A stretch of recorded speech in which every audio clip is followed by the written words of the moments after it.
Puedo escribir los versos más tristes esta noche. ¿Le suena? Este es el poema número 20 de 20 poemas de amor y una canción desesperada de Pablo Neruda. Quizás es el libro de poesía más conocido de toda la historia y quizás este poema en particular sea el más conocido del libro, lo cual me parece curioso que de un autor que básicamente toda su obra fue dedicada al amor, su poema más conocido no vaya sobre el amor. Por lo menos no del amor romántico que todos conocemos. Pero sí, es que tiene un toque especial. Tiene un sabor muy fuerte de nostalgia. Hasta cierta culpa, más que guarda un gran rastro de decepción en cada palabra elegida para el poema. Claramente, por algo dice, mi alma no se contenta con haberla perdido. Pero, ¿a quién perdió? La respuesta es Albertina Azócar, quien fue el gran amor de Pablo, que permaneció en secreto por más de una década. Y a ella, Albertina, va dedicada este poema y todo el libro y gran parte de la carrera de Pablo. ¿Y tú, conoces a tu Albertina? Volvió Oasis. Después de 15 años de separación, de muchas polémicas, de muchísimos rumores de una nueva reunión. Justo ayer se anunciaron muchos conciertos que van a ser en el 2025, pero lo cual es la noticia más grande musicalmente hablando de 2024, que es el momento perfecto para que vuelvan, porque quizás es el momento histórico donde Manchester es más azul que nunca. Mi pregunta es ¿cuánto durarán? Si por algo parte de la música son conocidos los hermanos Gallagher, son por la alta lucha de egos que tienen, lo problemáticos que han sido siempre. Entre todas las diversas peleas que han tenido siempre, tanto con terceras personas como entre ellos mismos, si algo me parece raro es que darán muchos conciertos en estadios y harán conciertos en Manchester, pero no lo harán en el Etihad Stadium. Quizás ellos fueran los primeros en llenar ese estadio, pero no se van a presentar ahí. Tengo unas 3 hipótesis. La primera es que no hayan podido cerrar fechas porque es un estadio de fútbol que se utiliza bastante.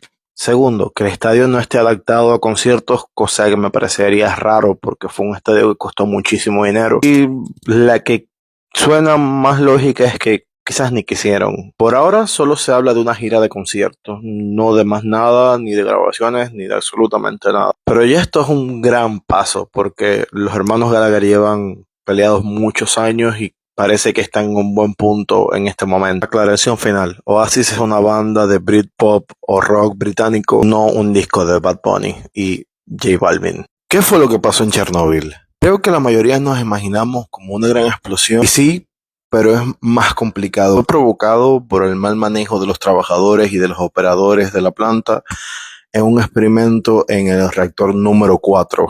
El de por sí, al parecer, ya tenía fallas desde el propio diseño. El incidente fue mucho peor debido a que las autoridades de la por entonces territorio de la Unión Soviética lo manejaron muy mal también. Al principio ocultando la información y luego restando la importancia. Eso sumado a que tampoco alertaron a la población como deberían haberlo hecho en ese caso. O sea, una chapucería por todos lados. Al final fueron evacuadas alrededor de unas 100.000 personas, pero demostró la situación por la que estaba pasando la URSS. Además de que fue un golpe durísimo para el resto del planeta. A día de hoy han pasado 38 años y se siguen viendo las consecuencias de aquel incidente. Se estima que la ciudad no será habitable en los próximos 20.000 años. A día de hoy hay tours guiados hacia Chernóbil, aún por la situación que pasa Ucrania. Son relativamente fáciles de encontrar. Ha hecho ver a la energía nuclear como algo que causa desastres grandísimos, y sí puede ser, pero también es una de las energías más limpias. Pero puso al mundo entero en alerta, por lo cual creo que la mayor parte del planeta ya no confía en este tipo de energía. Muchos científicos siguen viendo cómo le pueden sacar provecho a día de hoy. Despiértame cuando pase septiembre. Este es el nombre de una de las canciones más reconocidas de la banda Green Day. Y desde que se crearon los memes en internet, septiembre se inunda sobre memes de Billy Joe Armstrong, el vocalista de la banda, durmiendo. Y en su contraparte, el 1 de octubre se inundan con memes de él despertando. La canción se refiere a la pérdida de su padre, el cual falleció en 1982, lo que marcó un gran trauma en su infancia debido a que él tenía solo 10 años. Y como mismo lo refleja en la canción, fue su gran pérdida de inocencia en la infancia. No logré encontrar ninguna entrevista en la que él hable sobre cómo se toman los memes, pero sí encontré que al parecer la frase cual da nombre a la canción es una de las frases que él dijo después de la pérdida de su padre y que perduró con él bastante tiempo. O sea que cada vez que llegaba a esta época del año es recordada frecuentemente esta frase. Debido a los hechos del 11S, esta canción ha tomado otra interpretación sobre el duelo hacia las víctimas de este hecho. Eso sumado al videoclip de la canción, el cual habla de una joven pareja. El chico se inscribe al reclutamiento para ir a Irak. Actualmente cuenta con unos 200 millones de reproducciones en YouTube. Y junto a la canción ambos fueron lanzados en 2005. Esta canción es una de las grandes muestras de lo que puede lograr el arte, sobre todo terapéuticamente para superar cierto trauma. Volvió Linkin Park. Sé que solamente hace unos días dije que el regreso de Oasis puede ser la noticia más grande musicalmente hablando del año, pero por lo menos a mí esto me entusiasma más. Luego de 7 años, hoy Linkin Park vuelve a tener vocalista. Su nombre es Emily Armstrong. Tengo que decir que yo no la conocía, ni tampoco conozco la banda de donde viene. Y sí, obviamente no es Chester Bennington, pero es que el show ya debe continuar. Es un gran peso debido a que Chester es una de las caras visibles de la música del siglo XXI en general, pero sobre todo de los años 2000. Además que su pérdida fue algo muy impactante en toda la escena musical. Pero viendo lo que es capaz, la veo bastante bien. Y eso se puede ver en su debut, el cual fue hoy mismo en Los Ángeles. La noticia se da después de varios días en las que hubieron muchas especulaciones debido a que la cuenta de Linkin Park puso una cuenta regresiva en que la mayoría de las personas ya sabíamos qué iba a pasar, pero hubieron muchos nombres. Hasta que ahora se dijo, no, ya no hay rumores. Anunció una nueva gira y un nuevo disco, ambos con el nombre From Zero. Y sí, ahora mismo tienen un gran peso en sus hombros, pero creo que todos los fans de Linkin Park debemos darle la bienvenida. Además, en otras noticias se dio a conocer que también tiene nuevo baterista. Y bye. Ok, el video de hoy es algo distinto porque no vengo a hablar de un tema en específico, sino más que bien vengo a hablar de algunos datos en general. Algunos tienen que ver con algunos de los anteriores videos, pero no todos. El Lincoln Red and Dulce, no sé si lo dije bien, es el equipo que posee el récord de más partidos sin conocer la derrota, sumando 88, y juega en la Liga de Gibraltar. Elvis Presley nunca dio un concierto fuera del territorio de Estados Unidos. Todas las categorías que se miden los metales, el oro no es el número 1 en ninguna de ellas, pero sí es el metal que mejor media tiene en cada uno. Al parecer encontraron un hongo en Chernóbil que come la radiación, incluso la radiación que se encuentra en el reactor número 4. El humano no es capaz de ganarle a ningún tipo de oso. Incluso los pandas, que no tienen muy buena fama. Ricardo Eliezer Neftalí Reyes Baosalto era el nombre real de Pablo Neruda. El apellido Neruda lo tomó del poeta checo Jan Neruda y lo usó para su seudónimo. En la canción Beat It del disco Thriller de Michael Jackson participó el guitarrista Eddie Van Halen, el cual le improvisó el solo de la canción y cambió gran parte de la estructura de la canción, pero debido a acuerdos con la banda Van Halen, de la cual Eddie era el líder, no podía ser acreditado, por lo que aceptó por unas cervezas. No existen las panteras negras en la naturaleza, son félidos con alta melanina. Black Sabbath, mi banda favorita, los padres del heavy metal y una de las bandas más influyentes de la música del siglo pasado. Black Sabbath, una banda de rock británico formada en 1968 en la ciudad de Birmingham, la cual también es la ciudad natal de la banda Judas Priest. Fue una de las bandas de esta ola de rock británico que estaba buscando un sonido más pesado. Un ejemplo son los Beatles en su canción Helter Skelter, del llamado White Album. Black Sabbath son los primeros en llegar a este sonido más pesado. Sonido al que llegan en la canción Black Sabbath del disco Black Sabbath de febrero de 1970. Y se reafirman en ese sonido en Paranoid del mismo año. Paranoid es una joya. La mayoría de los temas más conocidos de la banda son de este disco, aunque tienen muchos temas buenos en otros discos. En ese momento se empiezan a dividir en dos ramas el rock británico. La parte psicodélica con Pink Floyd y Grateful Dead, y en su contraparte la parte heavy con Black Sabbath y Led Zeppelin, entre otras muchas más bandas, pero estas son las principales. En 1979, después de una década con el vocalista Ozzy Osbourne, los integrantes deciden expulsarlo de la banda. por muchos problemas, incluido el uso de sustancias. Y como su reemplazo traen al cantante de Rainbow, Ronnie James Dio, que también deja la banda después de 2 discos de estudios. Luego de estos pasaron muchísimos integrantes por la banda, hasta que en el año 2006 se hace una pequeña reunión bajo el nombre de Heaven and Hell, nombre que se tuvo que usar debido a problemas legales con el nombre de la banda de Ozzy Osbourne. Y la banda estuvo activa hasta 2010. En el año 2013, después de más de 30 años, Black Sabbath vuelve a grabar un álbum con Ozzy Osbourne como vocalista. En el 2015 anuncian su última gira, llamada The End. Esta gira acabaría el 4 de febrero en la ciudad de Birmingham, ciudad donde todo empezó y donde todo acabó. No vengo a hablar de Spider-Man, ni de música tampoco. Mañana, 21 de septiembre, es el Batman Day. El Batman Day es un evento que organiza DC Comics por el aniversario de la primera aparición de Batman en un cómic, en el Detective Comics número 27. Originalmente la fecha elegida fue el 23 de julio de 2014, pero como luego coincidió con la San Diego Comic Con, fue movida de fecha. Casi siempre varía, suele estar en el tercer o cuarto sábado de septiembre. Básicamente es una fecha igual que el 4 de mayo con Star Wars, donde se libera información de las sagas, de próximos proyectos del personaje, de diversas plataformas emiten contenido del murciélago, y también donde se dan a conocer varios proyectos a futuro del mejor detective del mundo. También alrededor del planeta se hacen diversos eventos del personaje. Lo más seguro es que en tu ciudad también hay algún evento sobre él. Así que si te interesa, puedes buscar fácilmente en Google. Y ya, el Cyberpunk. No la serie de anime y mucho menos el videojuego de 2020. El subgénero literario. ¿De dónde salió? Primero que nada hay que definir qué es Cyberpunk. Y es este subgénero de la ciencia ficción, en el cual las características principales son enseñar un futuro distópico, cual precisamente no tiene que ser posapocalíptico. Una vida muy complicada y que sobre todo está muy sustentado con la tecnología. Una tecnología muy avanzada que básicamente es la base del mundo. Un término que se usó en los 80 para denominar a las obras de William Gibson, Bruce Sterling, John Shirley y demás por el estilo. El término se le acredita a Gardner Odosis, no sé si lo dije bien, aunque es muy posible que el nombre lo haya tomado de algún otro relato. Él fue el primero en usarlo. ¿Cuáles son los ejemplos de la cultura pop más famosos del cyberpunk? Aparte de los que ya llevan el cyberpunk en su nombre, claro. Los 2 pilares más importantes son Akira y Blade Runner. También Ghost in the Shell, la original, no la de Scarlett Johansson. Hay otras sagas como Terminator y Matrix que sí tienen varios ejemplos de lo que se dice del cyberpunk, pero yo no los considero cyberpunk puro. También hay muchos subgéneros de la ciencia ficción, así que lo más seguro es que haga video de alguno de ellos. 2 datos aparte, Blade Runner y Akira se ambientan en el lejano futuro de 2019 y 2020 relativamente. Ghost in the Shell en 2029. Ok, en el anterior video acabé hablando de como 2 de los pilares de un género como el cyberpunk.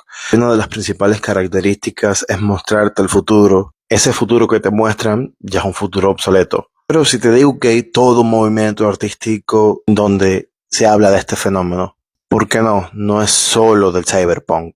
Más bien es de cada producto cultural, obviamente, que te hable del futuro. Es obvio que en algún momento ese futuro va a llegar. El movimiento artístico se llama retrofuturismo. Es como cuando de niño pensabas en el año 2024 y pensaste que iban a haber coches voladores, robots caminantes por la calle y que podías viajar, no sé, a Marte o a Saturno, por ejemplo. La verdad es que casi estamos en 2025 y muchos lados ni siquiera tienen corriente. Este término de retrofuturismo se acuñó en 1983. Bueno, hay bastantes tipos de arte retrofuturista, siempre todos con la misma base. Que no nos demos cuenta, tecnológicamente los humanos hemos avanzado bastante. Tecnológicamente, en temas sociales, en muchos lados seguimos igual. Esta foto de acá es una representación de lo que la gente de 1898 pensaba que iba a ser el 2000. Ojo, que yo el 2000 no lo viví porque no había nacido, pero no creo que haya sido así. Un tema muy interesante, así que es posible que haga parte 2, parte 3 o parte 4 si acaso. Ok, si te muestro esta foto, ¿sabes qué es? Quizás te haya salido en algún video por internet. Es la Catedral de Colonia, que se encuentra en Alemania. Se empezó a construir en el año 1248 y aunque estuvo en pausa por alrededor de unos 300 años, estuvo finalizada hasta 1880. 300 años de pausa se debieron a la falta de fondos y a la ayuda financiera por el gobierno, porque utilizaban la parte finalizada. Voy a ponerles un poco el contexto de cuánto tiempo pasó desde que se empezó hasta que se acabó, pero la verdad es que del año 1248 no hay un hecho que haga caer en cuenta de qué época era. Esta era la era medieval. Pero sé de cuándo acabó. Que tengan el contexto, en el año 1880, el año en que inventaron la bicicleta, en que se abolió la esclavitud en Cuba. Ojo, no confundir con la libertad de los esclavos que les dio Carlos Manuel de Céspedes. Y en Inglaterra se fundaba el Manchester City. También en este tipo de videos se muestra bastante a la Sagrada Familia. Un edificio bastante similar en características, aunque son del mismo estilo, el gótico, que lleva en construcción justamente 2 años después de que terminara la Catedral de Colonia. No se va a tardar tanto tiempo en construirse debido a que ya tiene fecha para 2026. Alrededor de unos 144 años de construcción. El rap. Mucha gente cree que significa reading and poetry, ritmo y poesía, pero la verdad es que no se sabe a ciencia cierta si viene de ahí. Lo que sí se sabe es que es uno de los pilares de una cultura que se llama la cultura hip hop, desarrollada en los barrios pobres de Nueva York, creado fundamentalmente por los afroamericanos y por los latinos de esa época. Como ya dije, es uno de los 4 pilares o 4 elementos, o que dependiendo a quién le preguntes te dirá que son 5 o 10 pilares o infinitos pilares. Pero para mí los principales son 4 elementos, que es el rap, los grafitis, el break y los DJs. Vamos, los raperos, los grafiteros, los b-boys o b-girls, los DJs. En los más mencionados estaría el quinto, que vendría siendo el conocimiento, pero para mí el conocimiento debería estar presente en los demás elementos. Al ser una cultura creada por una de las partes más golpeadas de la sociedad en ese momento, Estados Unidos de finales de los 60, principios de los 70, a lo largo de la historia, el rap y la cultura hip hop en general ha sido muchas veces censurada, aunque mantenga muchos de los valores importantes. Bueno, eso yo lo llevo viendo desde la primera influencia tanto de rap como de la cultura hip hop que yo tengo presente con los aldeanos. También soy un niñito cubano. Bayern Múnich. Ok, grabo este video después de que el Fútbol Club Barcelona le ganara al Bayern Múnich. Pero obviamente no es un video para tirarle hate a este equipo, ni tampoco hablar del partido de hoy. No, el Bayern Múnich, un equipo fundado en Alemania, obviamente, en el año 1900. Ya casi tiene 125 años de historia. Es por escándalo el mejor equipo de su país, mínimo top 5 y muy discutible top 3 equipos de la historia del fútbol quizás. Tiene un palmarés enorme.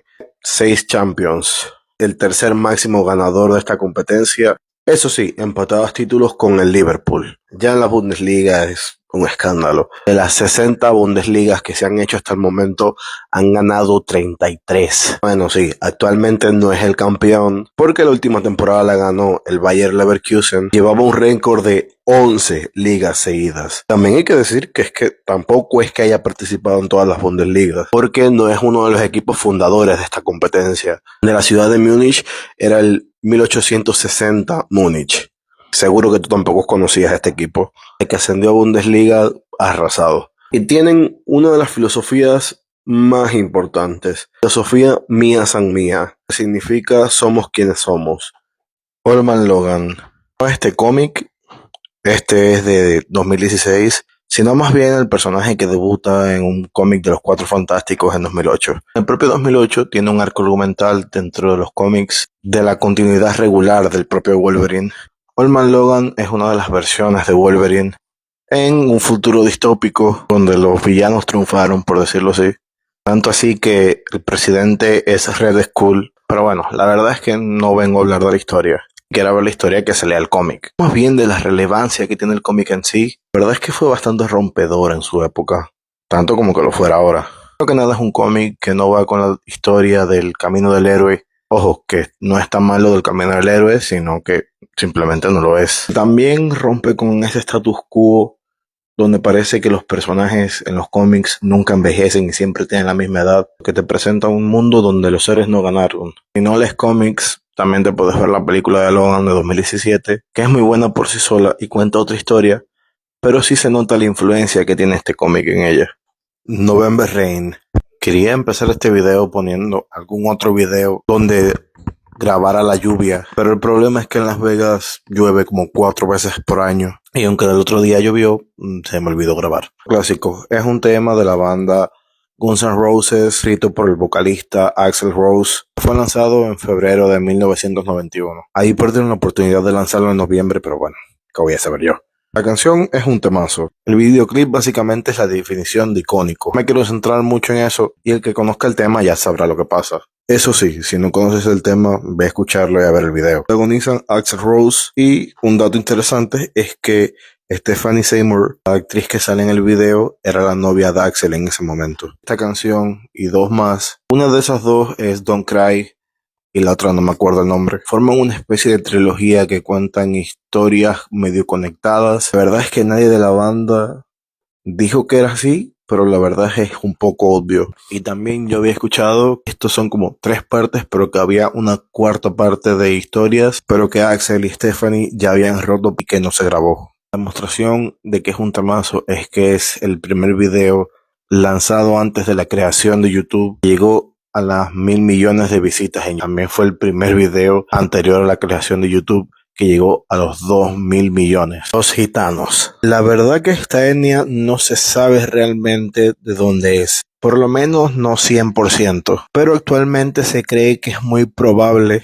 que sean de lo que hoy es Bharat Gharanasha. Sé que lo dije mal. Es el nombre actual de la India. No se sabe tanto de su origen. La palabra gitano en español viene de egiptano, donde es que se creía que es de donde venían. Pero parecen que no, que la historia es más antigua. Igual en inglés, la palabra gypsy viene de lo mismo. El pueblo gitano más conocido es la parte de España, que también está muy unido al flamenco, aunque el flamenco también tiene muchas influencias árabes. Pero pese a esa creencia, España viene siendo como el 4º país donde más gitanos hay. Por delante están Turquía, Rumanía y Rusia, por ejemplo. Igual hay muchos dispersados por el mundo. Bueno, en Latinoamérica es muy conocida una canción que se llama Gitana. Mucha gente no sabe que la canción es un cover. Y la canción original es del cantador flamenco llamado Manzanita. En mi provincia hay un pueblo que se llama Jibara que también tiene una leyenda con una gitana. No sé cómo llegaron los gitanos a Jibara, pero bueno, esto da para un video. Yo soy hincha del Fútbol Club Barcelona. Soy de los que cree que solamente se puede ser hincha de un solo equipo. Pero de todos los demás equipos, del que más simpatizo en el mundo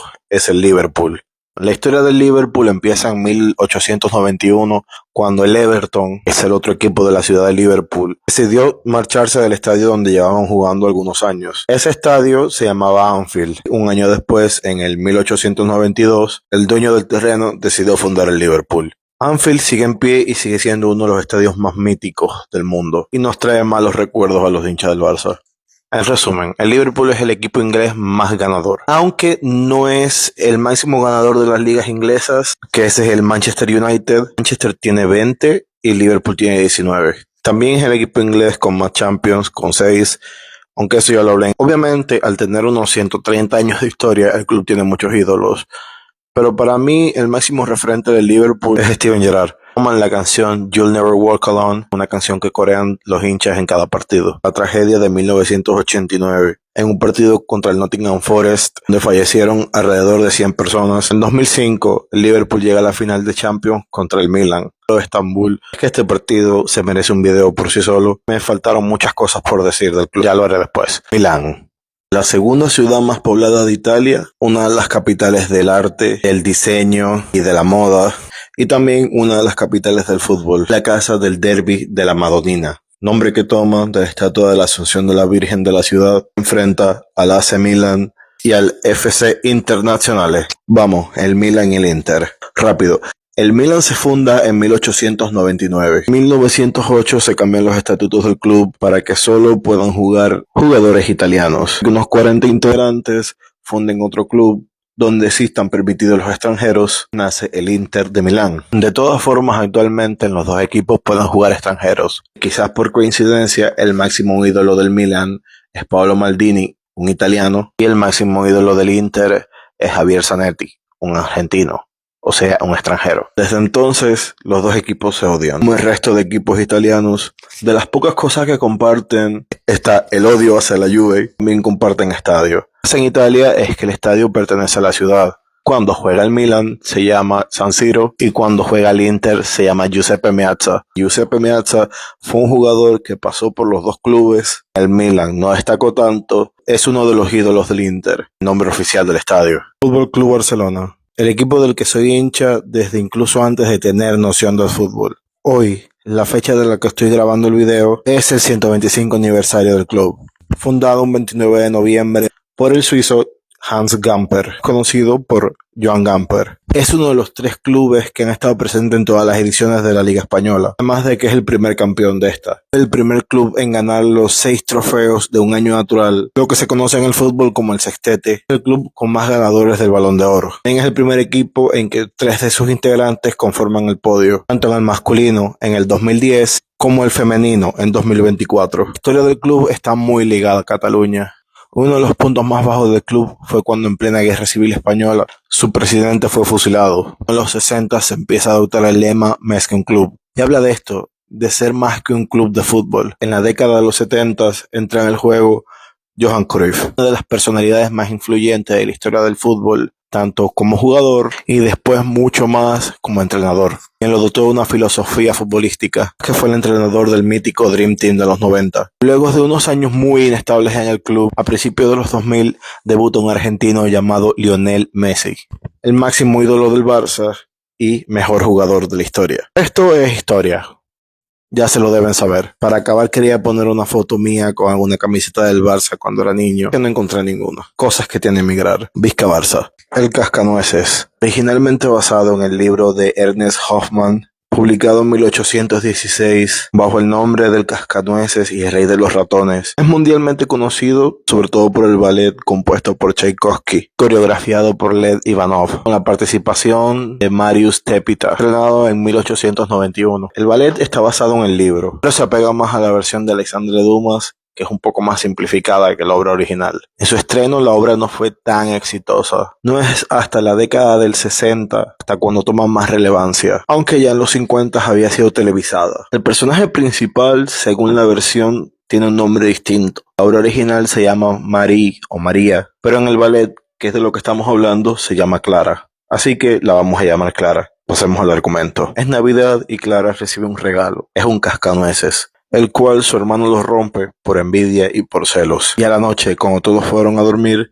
Clara se despierta y descubre que el cascanueces cobró vida. Y se percata que está en una batalla entre el rey de los ratones y su ejército de ratones y el cascanueces y los soldados de jengibre. Luego de la batalla son llevados al país de los dulces, donde los recibe el hada de azúcar. La verdad, cada vez que escucho ese nombre me viene a la cabeza la cara de Celia Cruz. Bueno, tampoco quiero contar todo el cuento. A día de hoy la parte del hada de azúcar es lo más reconocido. Seguro que si la escuchas te darás cuenta que lo escuchaste en muchos más lugares. Las sirenas, obviamente, es el ser mitológico. Finalmente eran representadas como con cuerpo de ave y con rasgos de mujer, pero esa forma no llegó hasta nuestros días. Más bien a día de hoy lo vemos como mitad mujer, mitad pez. Esta representación viene más a partir de la Edad Media. La versión que es más parecida a un ave suena más a lo que hoy día podemos imaginar como una arpía. Las primeras historias y representaciones de personas con rasgos de pez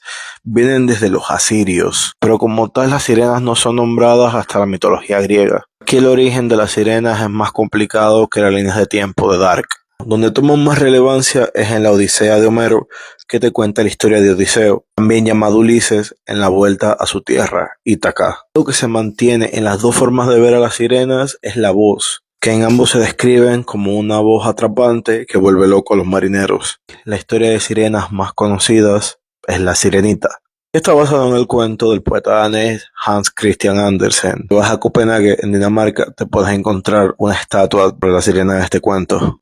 El Grinch, este personaje verde relacionado a la Navidad. ¿De dónde salió? La primera aparición de este personaje fue en el libro llamado Cómo el Grinch se robó la Navidad de Dr. Seuss, publicado en 1957. El libro va de cómo el Grinch, que es un ser verde, medio raro. Su corazón es 3 tallas menor a uno regular. Vive con su perrito llamado Max cerca de Villaquien o Whoville en inglés, que por alguna razón odia totalmente la Navidad y cuando llega estas fechas tiene que escuchar todo el ruido y toda la emoción que viene directamente desde la villa. El Grinch, como ser malvado, se ingenia un plan para robarse todos los regalos de Navidad de la villa. Este plan da resultado y logra hacerse con todos los regalos.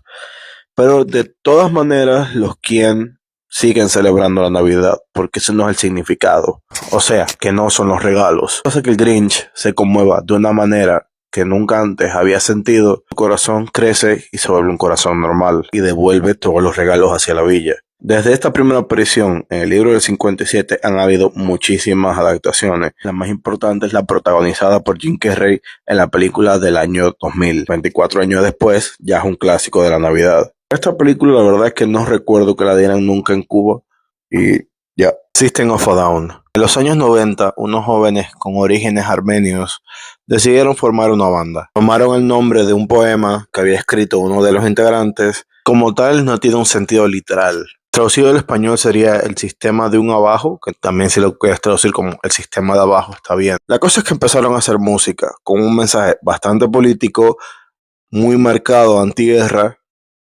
y bastante polémico, con un sonido muy característico que atrajo mucho. Tuvieron éxito al final de los 90, pero donde llega su mejor etapa llega con el disco Toxicity, donde están sus canciones más recordadas como Toxicity, Chop Suey o Aerials. Si quieres escuchar a la banda, tienen muchos más temazos aparte de esto. Tú puedes escuchar casi cualquier tema que te va a sonar bien y encima te va a sonar a System of a Down. Después de unos años, en el 2006, deciden tomarse una pausa, que dura hasta alrededor de 2020, donde sacan algunos sencillos. Y aunque la banda ha hecho giras y bastantes conciertos en ese tiempo y después, no han lanzado un nuevo disco. Es de mis bandas favoritas, quizás la única que pueda ver en vivo. El año pasado vinieron a Las Vegas y yo dije, bueno, este año no los voy a ver, quizás el año que viene vengan y sí los vea. Y no tienen fecha para este año en Las Vegas, así que esperar que en el 2026 vengan de nuevo. Y ya, Manchester City. Este es un club polémico, pero hoy no vengo a hablar ni de la polémica ni de por qué es polémico. Siempre se dice que el City es un club pequeño y sin historia, pero la historia del City empieza en 1880, cuando es fundado, aunque no es hasta 1894 cuando adoptan el nombre de Manchester City. Contra la creencia popular, el City es el equipo de Manchester, porque es el equipo que está en la ciudad. El Manchester United, que es el gran rival, por lo menos el estadio se encuentra a las afueras de la ciudad de Manchester. En la primera década de 1900, el club logra subir a la First Division, que se conoce como Premier League, y logra ganar la FA Cup en 1904. En 1906, se destapa un escándalo donde se comprobó que el City le pagaba más a los jugadores de lo que debía, ya que se sobrepagaba el límite salarial,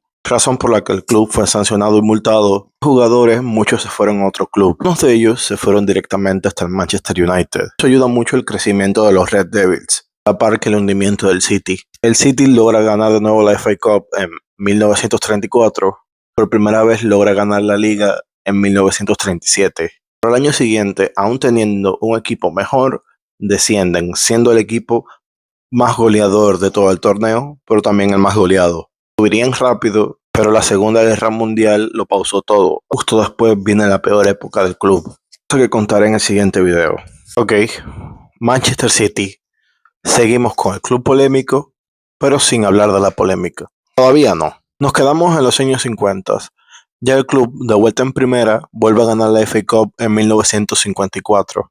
Un dato curioso de esta final es que el arquero jugó con el cuello roto todo el partido. Y así pasamos a la década de los años 60, que no empezó nada bien debido a que el club descendió, pero volvieron de nuevo rápido a primera división. En el 68 vuelven a ganar la FA Cup. En 1969 ganan por primera vez la liga. Terminando esta época dorada, ganan la Recopa en 1970, que fue su primer título internacional. En los años 70 lo más destacable es que en 1974 se enfrentan en la penúltima fecha al Manchester United. Un Manchester United que venía casi por completo condenado al descenso y que con un gol de Denis Law ex Red Devil, el Manchester City ganó en Old Trafford y así el Manchester United descendió.